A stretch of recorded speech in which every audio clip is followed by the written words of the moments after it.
Ini diambil dari apa? Yang sekarang kita baca itu loh. Sifat salat Nabi ini diambil diringkas dari kitab Sifat Salat Nabi Syekh Al-Albani rahimallahu taala. Ya. Termasuk sedekap jemaah. Setelah i'tidal. Ini juga termasuk masalah khilafiyah. Syekh Al-Albani sampai mengatakan bid'ah i'tidal setelah sami Allah liman hamidah.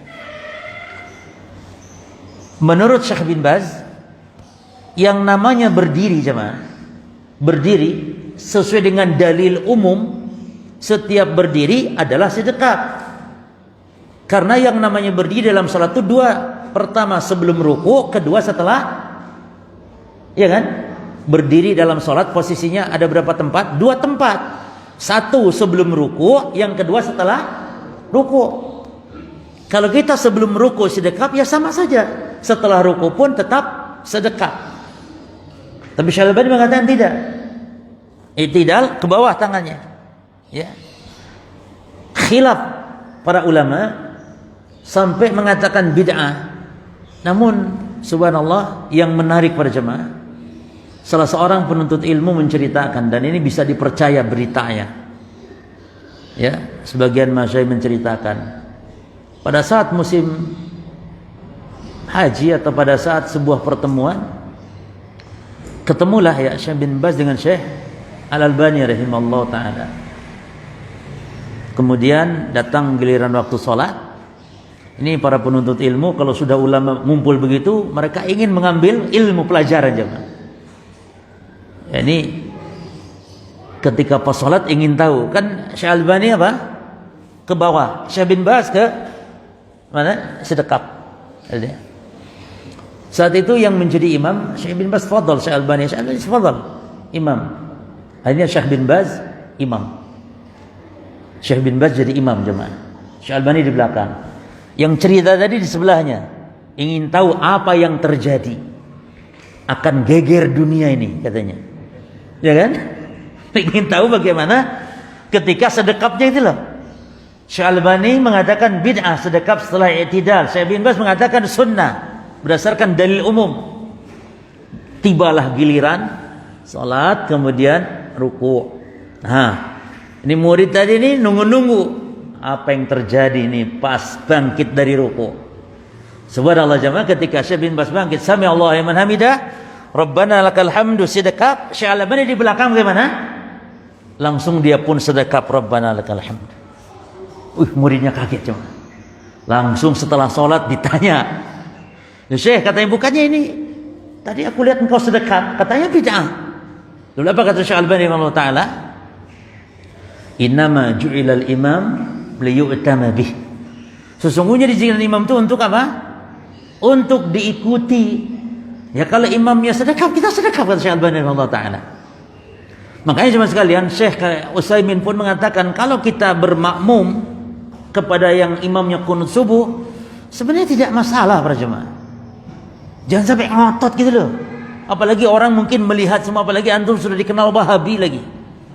Sudah beda, nggak mau sama sekali. Coba yang kita bisa untuk toleran, nggak masalah gitu loh. Kecuali pada hal yang memang prinsip. Sampai mati pun nggak boleh istilahnya. Tapi kalau yang bisa toleran, kenapa nggak kita ikut saja kunut dan aminkan, nggak masalah. Ya. Ayo diam aja. Kan itu sebagian. Lihat Syekh Al-Albani rahimahullah ta'ala, dia berpendapat bid'ah itu sedekap, tapi beliau sedekap ketika bermakmum kepada Syekh bin Baz rahimahullah ta'ala. Jelas namanya. Jadi harus lapang dada dalam masalah fikih ijtihadiyah, terlebih dalam masalah salat sini. Termasuk nanti akan kita kaji tentang jalsatul istirahah. Ya. Duduk istirahat. Ini kalau antum mau bangkit dari sujud, ada dua cara.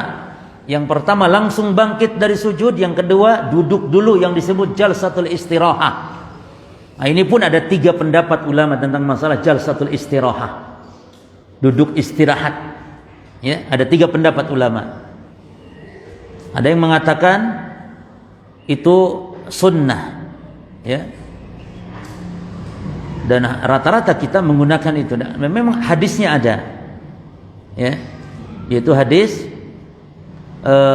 yang sahih dari sahabat siapa namanya, Malik bin Al-Huwairis, ya. Kata Malik bin Al-Huwairis, dia menceritakan bagaimana salatnya salah seorang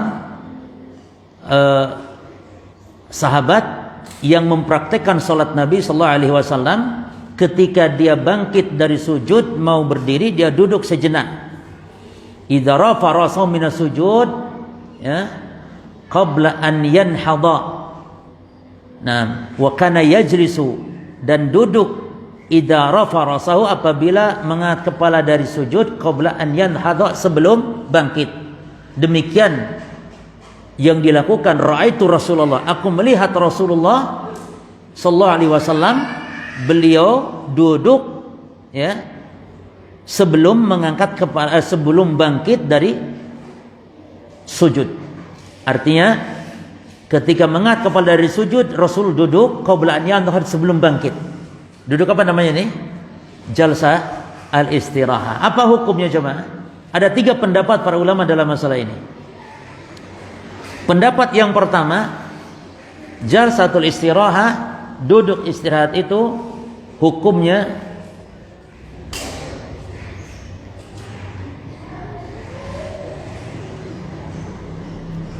gairu sunnah atau gairu mustahabbah, ya. Dan ini mayoritas loh jemaah. Ini madhab mayoritas ulama. Kalau duduk istirahat itu bukan sunnah, bukan. Artinya hal yang mubah saja, mau duduk silakan, tapi dia bukan sunnah. Apa dasarnya para jemaah? Dan kata Imam Nawawi, ini yang dipegang oleh kebanyakan ulama, ya. Kata Imam Nawawi, wa qala katsiruna wal aktsaruna la yustahabbu bal idza rafa rasahu minas sujud nahadha. Jadi duduk istirahat itu bukan sunnah. Kalau tidak ya langsung saja bangkit, jangan duduk istirahat dulu, langsung saja, karena dia bukan sunnah. Apa dalilnya? Kata mereka tidak disebutkan pada banyak hadis, hanya hadis ini saja, ya. Kemudian yang kedua, karena tidak ada zikir khususnya kan, duduk istirahat itu tidak ada zikirnya, berarti dia bukan sunnah, ya. Dan yang meriwayatkan tentang duduk istirahat hanya sahabat Malik bin Al-Huwairis ini jemaah.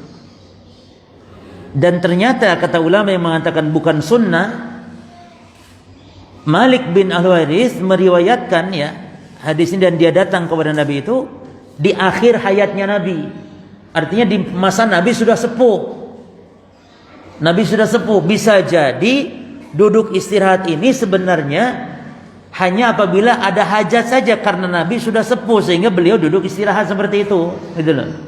Jadi ini bukan sunnah. Kalau antum butuh silakan, tapi kalau nggak butuh nggak usah duduk istirahat, langsung saja bangkit. Ini pendapat pertama jemaah, ya.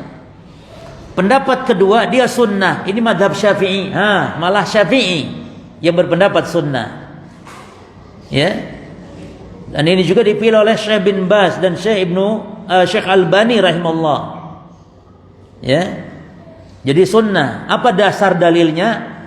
Ya hadis tadi, hadis Malik bin Huwairis tadi, bahwasanya Rasul duduk sebelum beliau bangkit apabila dari sujud, ya. Dan juga hadis-hadis secara umum, kata Nabi, salatlah seperti melihat aku salat, berjemaah. Nah, adapun tadi kata yang pendapat pertama apa, tidak banyak hadis, ya tidak masalah walaupun tidak banyak hadisnya. Hadis satu juga bisa jadi hukum, ya. Taib. Adapun pendapat yang pertama tadi, katanya itu Nabi sudah sepuh, ya. Bisa jadi karena Nabi memang butuh, ketika sudah tua, sudah sepuh, butuh untuk duduk istirahat dulu sejenak misalnya. Dibantah oleh ulama yang mengatakan sunnah, loh, bisa jadi itu tidak boleh, karena hukum asalnya tidak ada sebab kenapa Nabi duduk istirahat, bukan karena tua dan semisalnya. Hukum asal kan begitu. Artinya kalau itu bisa jadi Nabi duduk istirahat karena butuh ketika sudah sepuh, kita katakan bisa jadi nggak butuh. Nah, kalau sudah sama-sama bisa jadi berarti lemah pendalilan. Nah, nah pendapat yang ketiga jemaah, pendapat yang pertama apa? Bukan sunnah. Itu istilahnya mubah saja, silakan mau duduk istirahat, mau enggak, yakni kalaupun butuh silakan, enggak butuh enggak usah. Yang kedua sunnah, karena itu praktek sholat. Bagaimana sholat enggak dikatakan sunnah gitu ya? Sunnah. Terus pendapat ketiga jemaah, yang merinci duduk istirahat dalam sholat seperti itu boleh atau disyariatkan silahkan, namun indal hajah, ketika ada butuh kita, ada hajat kita. Misalnya orang yang sudah sepuh tadi para jemaah. Nah, dan ini pendapat Syekh Ibnu Utsaimin, Syekh Al-Imam Ibnul Qayyim. Jadi artinya Syekh Ibnu Utsaimin enggak berpendapat tidak sunnah, tidak berpendapat sunnah juga, namun dia berpendapat boleh dilakukan kalau ada hajat saja, dan ini mengkompromikan dari beberapa dalil. Ya, artinya jemaah, kita ini dalam masalah sholat seperti itu harus lapang dada dengan melihat pemahaman-pemahaman seperti ini. Ya, memang kita tidak boleh menyampaikan kepada orang-orang awam tuh banyak khilafiyah seperti itu ya. Cuman para jemaah, justru kalau antum ya sebagai penuntut ilmu harus paham hal ini supaya tidak kaku. Jangan sampai antum menemu sholat kayak gitu seolah-olah menyalahkan kepada yang lain. Wah, ini bukan salafi, kenapa enggak duduk istirahat? Loh, ini bukan salafi, kenapa enggak sedekap atau sedekap? Kenapa kok lutut dulu? Nah, supaya kita tidak kaku supaya lapang dalam masalah ijtihad dia. Ya. Baik, jadi duduk istirahat apa hukumnya? Hah? Sunnah, insyaallah sunnah jemaah. Ya, sunnah. Baik. Makanya kita tidak panati dengan Syekh Ibnu Utsaimin, tidak panati dengan Syekh Albani gitu ya. Sunnah yang kuat sunnah. Kenapa? Karena Nabi mengatakan sallu kama raitumuni usolli. Adapun Malik Al-Huwairits meriwayatkan hadis ini ketika dia ketemu sama nabinya, sudah sepuh nabinya, tidak menunjukkan ini dilakukan karena Nabi sudah sepuh, karena itu butuh dalil kalau menunjukkan ini kekhususan karena sudah sepuh. Enggak. Makanya Syekh Ibnu Utsaimin tadi berpendapat, katanya kalau ada hajat ya, dalam rangka menggabungkan pendalilan tadi. Namun yang jelas ini sunnah berjamaah. Itu yang kuat. Nah, azan dah. Hah? Ya lah, fadhal azan dulu.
Bismillah, alhamdulillah, wassalatu wassalamu ala rasulillah wa ala alihi wa ashabihi wa man walah, amma ba'd.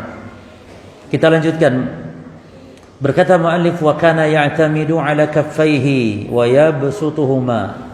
Dan beliau Rasulullah kalau sujud beliau bertekan dengan telapak tangannya, bertekan kepada telapak tangan dan membentangkannya, wa yadhummu asabi'ahuma, dan beliau merapatkan jari-jarinya, wa yuwajihuhuma qibalal qiblah, ya, dan menghadapkan ke arah kiblat, wa kana yaj'aluhuma hadwa mankibaihi, dan ketika sujud itu juga sama dengan seperti ketika angkat tangan ya dalam sujud. Jadi ketika kita di tanah di tempat sujud, bisa tangan ini sejajar dengan daun telinga ini ya, atau dengan bahu. Nah, wa kana yaj'aluhuma hadwa mankibaihi wa ahyanan hadwa udhunai, dan terkadang dengan sejajar dengan dua telinganya.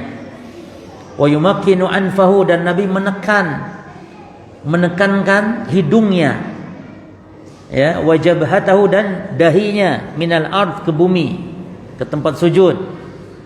Wa kana yaqulu, dan beliau mengatakan, umirtu an asjuda ala sab'ati a'dhum, aku diperintah Allah untuk sujud di atas 7 anggota. Nah, jadi anggota badan yang 7 ini itu tugasnya sujud. Apa yang 7 ini jemaah? Yang pertama, alal jabhati wa asyara biyadi ala anfih. Yang pertama dahi, dan Nabi berisyarat ke hidungnya. Berarti dahi ini sama hidung satu paket, itu dianggap satu. Maka kalau cuma dahi saja, itu sebagian ulama, nanti ada khilaf ya, sebagian ulama tidak sah. Ya, jadi harus satu paket sama hidung, dahi itu. Lalu apalagi waliyadaini warukbataini, 2 tangan dan 2 telapak tangan dan 2 lutut. Berapa semuanya? 2 4 tambah 1 tadi 5 kurang 2. Apa yang 2-nya?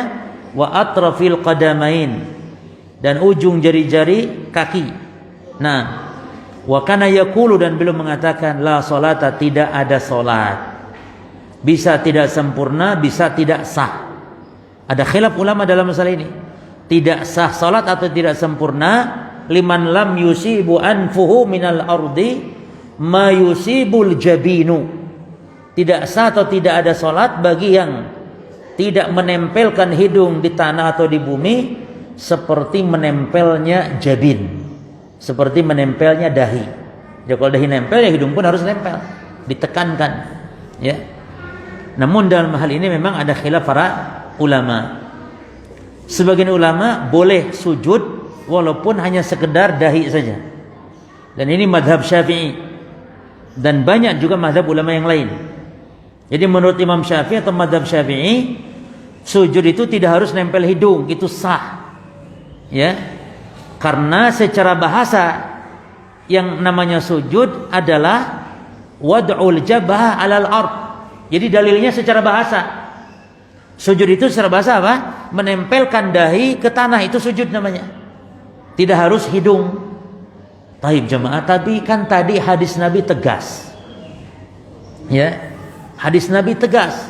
Aku diperintah Allah sujud di atas berapa anggota? Wa asyara biyadihi.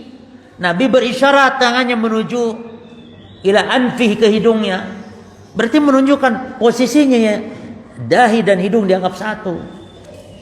Maka yang kuat pendapat tentu pendapat yang mengatakan, ya, sebagaimana dalam kitab kita ini disebutkan harus menempelkan hidung. Nah, adapun mazhab Syafi'iyah dan mazhab mayoritas ulama lain apa? Boleh katanya. Karena secara bahasa sujud artinya wad'u al-jabah 'alal ard. meletakkan dahi ke tanah. Taib. Jadi yang rajih, yang benar adalah harus sujud di atas jabhah dan al-anf jami'an, yakni dahi dan hidung sekaligus, berdasarkan dohirnya hadis ini. Taib. Karena namanya hidung jamaah itu mengikuti ke dahi, ya, dan dia adalah penyempurna daripada sujud, gitu. Taib. Kemudian ada sebuah hadis para jamaah yang patut kita untuk kaji tentang masalah ini, yaitu hadis Anas bin Malik. Perhatikan di sini. Kunna nusolli ma'a Rasulillah. Kami pernah salat bersama Rasul fi syiddatil har, pada saat cuaca panas. Terbayang jamaah ya, antum yang sudah pernah ke Mekah, ke Madinah, kalau pas panas lantai itu jamaah kita tidak tahan, kayak kebakar telapak kaki kita itu. Ya, panas. Kayak nginjek bara api gitu. Kalau sudah pas panas. Bagaimana para sahabat dulu salat? Dan mereka salat bukan kayak kita begini, apalagi ada AC, walhamdulillah jemaah. Dulu boro-boro AC jemaah, bawahnya itu ya tanah sudah. Ya, tanah. Maka faidalam yastati ahaduna, maka apabila salah seorang di antara kita itu tidak sanggup, tidak kuat an yumakkina jabhatahu, untuk meletakkan dahi di tanah tersebut, basata saubahu, maka di antara kami membentangkan bajunya, fasajada alaihi, lalu sujud di atas baju tersebut. Bajunya yang sedang dipakai jemaah. Ini hukumnya makruh, kalau tidak ada hajat nggak boleh. Ya. Jadi sholat pakai lemek itu, kalau lemeknya, tahu lemeknya? Ya. Pakai alas, kalau alasnya dari kain yang kita pakai, itu hukumnya makruh, nggak boleh.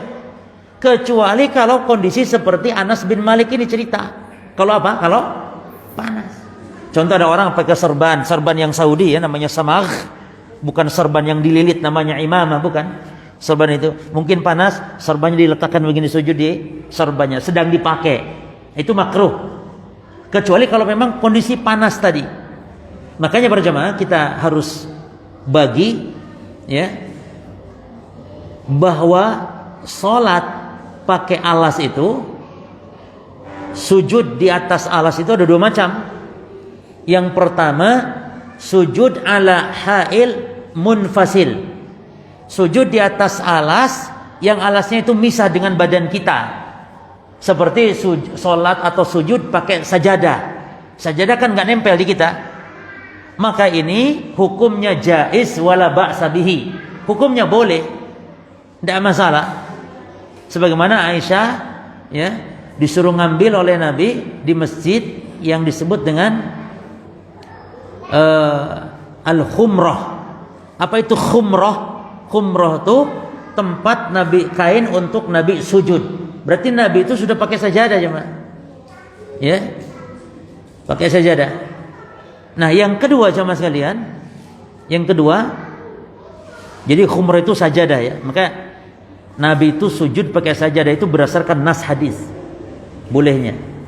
Yang kedua jemaah, sujud di atas kain yang dia muttasil bih. Muttasil yakni nyambung ke orangnya, seperti dia pakai baju atau pakai jaket sholatnya, lalu pas sujud di atas jaketnya dia. Jaketnya dihamparkan, dia sujud ya. Kalau tanpa hajat nggak boleh. Ya. Ini makruh illa lihajah.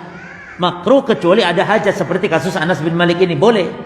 Misalnya panas, antum Jumatan di aspal, ya, alas koran saja misalnya ya, masih panas juga, lalu antum ada baju pas sujud, atau mungkin antum ada yang nempel di badan antum pakai jubahnya antum angkat, dan pakai celana jeroan juga, ada celana jeroannya nggak masalah, jubah antum angkat, lalu atau sarungnya antum angkat, dan antum pakai celana panjang juga, sarung sedang dipakai alas sholat. Nah ini makruh kalau tidak ada hajat. Jazmah ya. Jadi hukum sholat pakai alas, lihat alasnya nempel enggak di badan kita. Kalau enggak boleh mutlak. Kalau nempel, boleh kalau ada hajat. Tidak ada hajat, makruh, tidak sampai haram. Ya. Taib. Jadi dalam sujud para jemaah dianjurkan, ya, bagaimana Nabi SAW sujud itu dianjurkan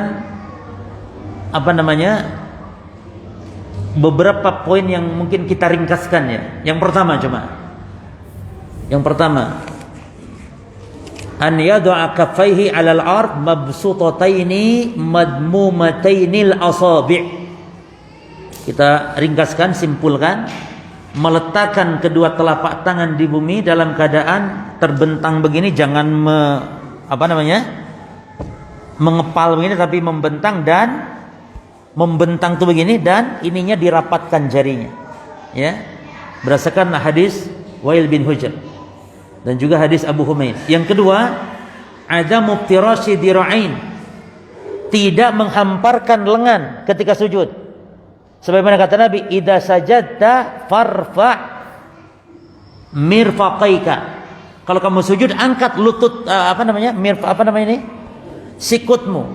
Farfa' mirfaqai, angkat sikutmu. Jadi jangan begini jemaah, ya. Ya. Jangan ke lantai ini, tapi diangkat begini. Jadi begini. Baik. Demikian pula Nabi SAW mengatakan, idza sajada wada'a yadayhi ghairu muftarishin. Jadi Nabi kalau sujud, dua tangannya tidak dihamparkan, wala qabidhihima, dan juga tidak digenggamkan begini. Nah, yang ke berapa? Ada mubtiras dir'ainhi. Taib. Juga dalam hadis yang lain kata Nabi, i'tadilu fi sujud wala yabsut ahadukum dir'aihi in bisatal kalbi. Berlaku baguslah, lurus dalam sujud, jangan membentangkan salah seorang kalian lengannya seperti anjing membentangkan kakinya, lengannya, ininya. Yang ketiga, an yujafiya adudaihi an janbaihi. Perhatikan jemaah, ketika sujud harus menjauhkan lambung kita dengan lengan kita. Jadi jangan begini. Mohon maaf. Jadi sujud jangan begini. Ini tapi jauh. Nah, bahkan Nabi kalau sujud terlihat dari belakang ketiak beliau. Menunjukkan Nabi itu juga kadang pakai celana kain baju yang pendek sehingga ketiak beliau itu kelihatan dari belakang. Ya. Sebagaimana disebutkan dari Abdullah bin Malik, ya, bin Buhainah, anna Nabiyya sallallahu alaihi wasallam kana idza shalla. Nabi itu kalau salat faraja baina yadayhi. Beliau merenggangkan tangannya. Maksudnya kalau sujud renggangkan hatta yabdu bayadi ibtaihi, sampai nampak putih ketiak beliau. Sahabat melihat dari belakang putih ketiak beliau begini. Ketiaknya kelihatan dari belakang, menunjukkan para jemaah Rasul sallallahu alaihi wasallam salat kadang tidak harus tertutup. Berarti mungkin pakai lengan pendek dan semisal, dan menunjukkan ketiak bukan aurat. Aurat siapa dulu? Laki-laki. Ini perempuan. Aurat jemaah. Laki-laki, ya. Baik. Yang ke berapa?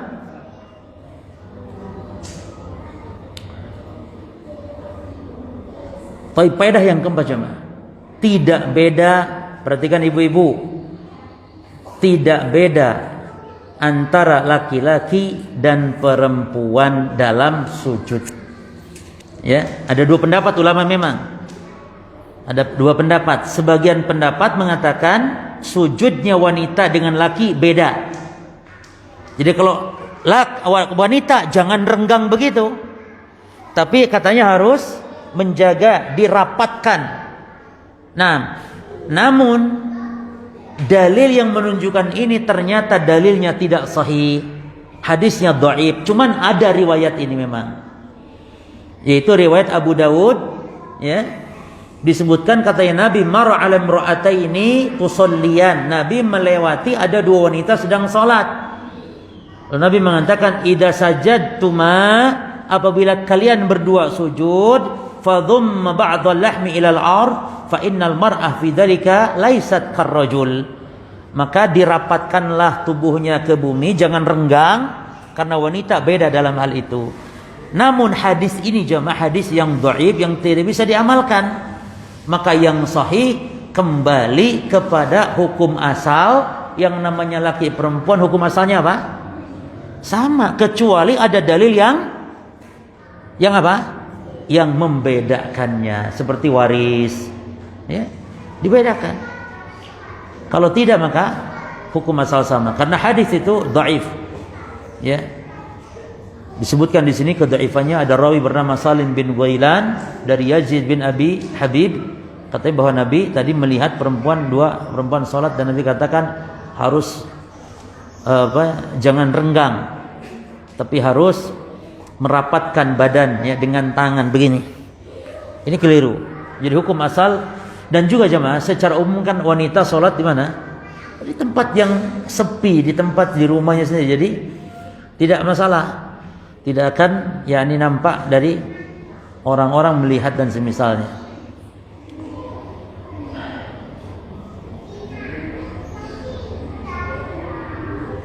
Baik, itulah faedah mungkin di antara faedah.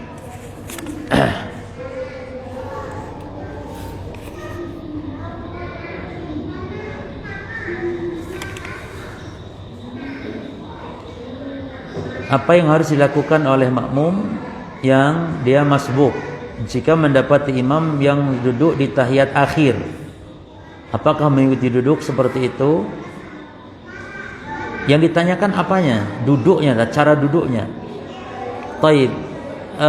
Pendapat ada khilaf masalahnya jemaah, karena secara umum kan namanya imam diikuti ya. Sehingga menurut pendapat ini duduknya imam itu juga harus diikuti, ya. Namun wallahu alam pendapat yang kuat dalam hal ini tidak harus mengikuti imam dalam hal duduk, ya, karena kita kan bukan rakaat akhir, sementara duduknya tawaruk misalnya, rakaat akhir duduknya tawaruk, sementara kita kan bukan rakaat akhir, maka boleh-boleh saja kita tidak ikut imam dalam hal ini, karena yang maksud mengikuti imam dalam hal rukun-rukun salat berjamaah. Jelas ya? Dalam hal rukun-rukunnya salat. Lalu apakah orang yang masbuk mendapati imam sedang rakaat akhir atau sedang tahiyat akhir? Apa yang harus makmum lakukan? Ikut berjamaah. Ya, walaupun dia tidak mendapatkan misalnya satu rakaat pun misalnya. Ya, ikut berjamaah walaupun mendapati imam sedang duduk di tahiyat akhir, karena kita mendapati imam sedang apapun kita mengikutinya. Demikian, dan insya Allah dapat pahala salat berjamaah. Tapi apa hukum solat sendiri di belakang shaf? Ada hadis yang mengatakan tidak boleh solat di belakang shaf dan diperintah untuk mengulang, menunjukkan larangan yang keras. Ya. Namun para jemaah, para ulama merinci, ya. Para ulama merinci, kalau memang masjid sudah penuh, maka dia tidak perlu untuk untuk menunggu manusia, dia sholat saja di belakang shaf sendirian. Namun tidak boleh juga dia misalnya menarik orang yang ada di shaf depan supaya menjadi temannya, ya kan?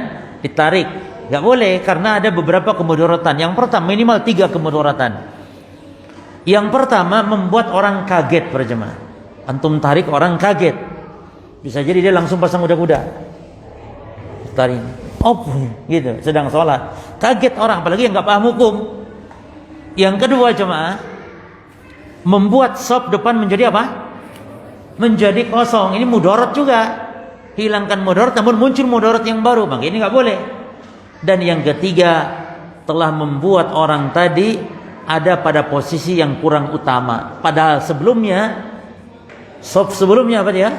Utama. Karena shaf semakin ke belakang semakin tidak utama kalau laki-laki.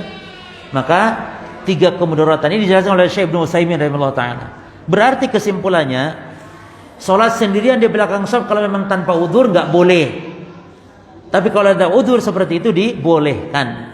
Nah, itu dalam rangka penggabungan 2 pendalilan.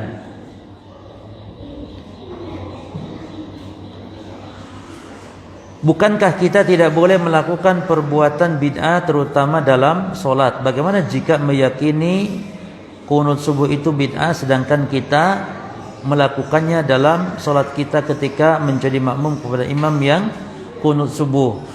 Taib. Ponis bid'ah seperti itu para jamaah tentu bagi mereka yang memang berkeyakinan demikian.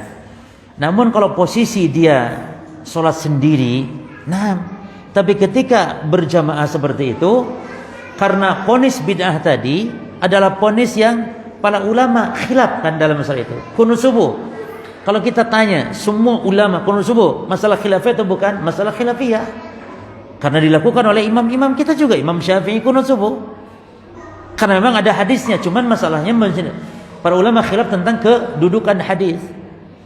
Samanya Syekh Albani tentang membid'ahkan yang sedekah. Tapi beliau sendiri ketika bermakmum kepada Syekh bin Baz bersedekap. Ini menunjukkan bid'ah, ponis bid'ah tersebut maksudnya bagi yang meyakini. Contoh seperti misalnya jemaah, kalau ada hadisnya, satu didoifkan oleh ulama, ulama lain mensahihkan misalnya. Contoh hadis misalnya, idzan tasafa Sya'ban fala tasumu. Apabila Sya'ban sudah lewat tengahnya, maka jangan puasa. Hadis ini diperselisihkan antara sahih dan tidak sahih.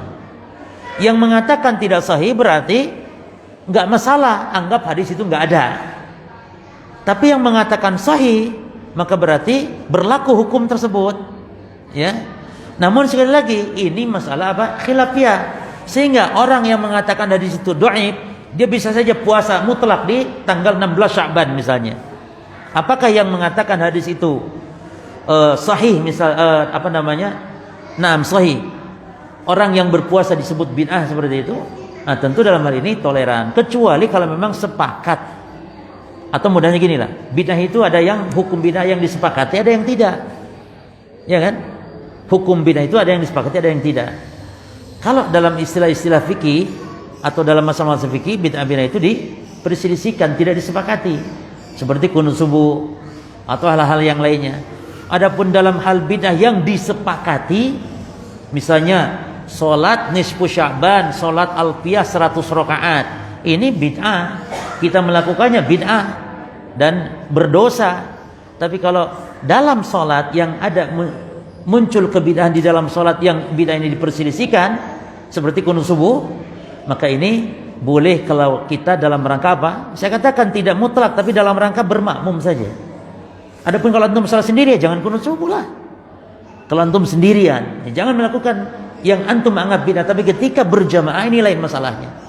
Bahkan sampai-sampai Syekh Ibnu Utsaimin mengatakan kalau kita mengimami subuh di masyarakat yang meyakini kunut subuh adalah wajib,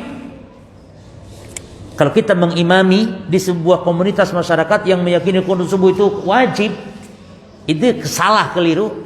Namun kita toleransi dalam hal ini sampai kunut pun itu tidak masalah, dalam rangka tidak menimbulkan fitnah. Yang mengatakan wajib ya artinya di masyarakat seperti itu. Kalau tidak ya nggak masalah. Atau antum minta izin dulu, saya tidak kunut loh ya. Nah, kata jauh ya sudah apa-apa, tidak kunut tidak apa-apa, kan lumayan. Antum izin dulu misalnya, demikian. Jadi dan bid'ah ada yang total, ada yang hanya sebagian masuk ke dalam sholat. Ini lain. Jadi sholatnya tetap sah walaupun masuk bid'ah. Beda dengan memang murni bid'ah dari awal sampai akhir. Itu contoh sholat alfiyah misalnya. Ya. Wallahu a'lam bishawab. Baik, kita sudah masuk Ramadan insyaallah ya, pertemuan berikutnya. Mungkin mudah-mudahan nanti kita ketemu di kajian kajian menjelang berbuka, dan untuk sementara kajian Al-Wajiz ini kita liburkan dulu mungkin. Jadi pembahasan kita tolong ingatkan masih di pembahasan tentang melanjutkan hampir sedikit lagi tentang sifat salat Nabi, yang setelah itu kita bahas tentang rukun-rukun salat insyaallah taala. Demikian apa yang kita sampaikan dan bermanfaat. Wallahu alam. Subhanakallahumma bihamdika asyhadu an la ilaha illa anta astaghfiruka wa atubu ilaik. Assalamualaikum warahmatullahi wabarakatuh.